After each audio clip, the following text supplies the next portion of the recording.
selamat sore. Hari ini aku mau jelasin lagi tentang learning journal aku di hari ini. Jadi, khusus di hari ini kita tidak mendapatkan materi secara sinkronus atau Zoom meeting yang dilakukan oleh tutor, tapi kita langsung mendapatkan sebuah tugas. Nah, tugasnya ada beberapa, yaitu tugas individu dan juga tugas kelompok. Di tugas yang sekali ini, para calon ASN diharapkan membuat deskripsi nilai-nilai aneka di dalam pekerjaannya. Jadi dibuat dalam bentuk matriks, lalu setiap kegiatan yang nanti akan diutarakan itu akan diuraikan tahapan-tahapan apa saja yang perlu dilakukan untuk mencapai tujuan dari kegiatan tersebut dengan nilai-nilai dari aneka. Ingat ya, aneka itu adalah akuntabilitas, N-nya nasionalisme, E-nya itu etika publik, K-nya ini komitmen mutu, dan A-nya anti korupsi. Jadi dari minimal dua kegiatan tersebut dijelaskan masing-masing nilai di dalam kegiatan itu. Diharapkan kita mampu sebagai calon ASN nantinya bisa menerapkan nilai-nilai aneka di setiap kegiatan yang menjadi tupoksi atau tanggung jawab kita sebagai pegawai negeri sipil. Nah, nanti dari nilai-nilai kegiatan tersebut diharapkan juga ini sesuai dengan target SKP yang nantinya akan dilaporkan.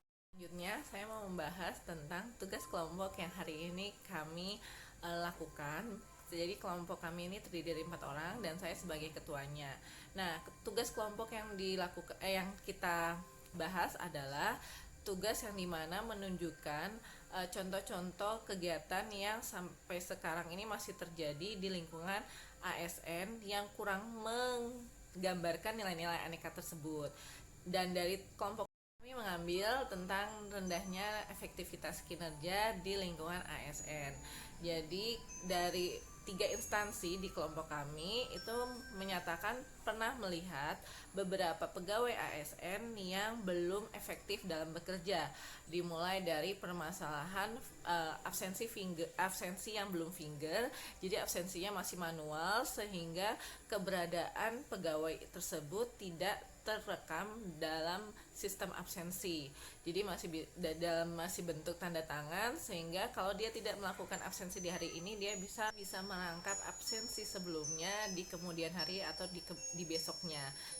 Selanjutnya, permasalahan ini juga didasari oleh sikap disiplin dari pegawai yang belum sadar tentang tanggung jawab dan juga efektivitas bekerja.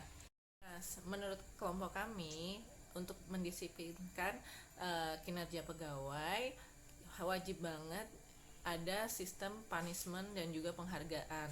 Jadi yang di punishment itu harus sadar bahwa selama ini dia telah melakukan sikap-sikap korupsi waktu dan tidak mencerminkan sikap-sikap aneka.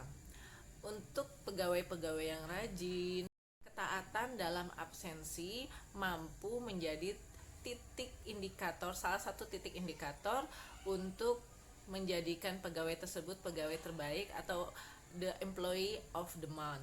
Jadi nanti akan ada sistem dari organisasi tersebut untuk memberikan penghargaan, bisa berupa reward ataupun voucher ataupun penghargaan lainnya yang memungkinkan untuk meningkatkan kinerja dari pegawai tersebut.